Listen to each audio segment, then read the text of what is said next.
topics during this initiative.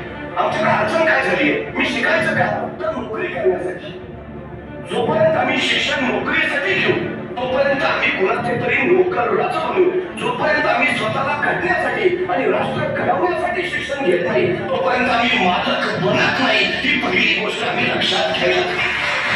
Additionally, individuals who have selflessly dedicated themselves to society, such as Sarpanch, Panchayat Samiti members, district council members, MLAs, MPs, ministers, chief ministers, journalists, and administrative officers are honored with awards.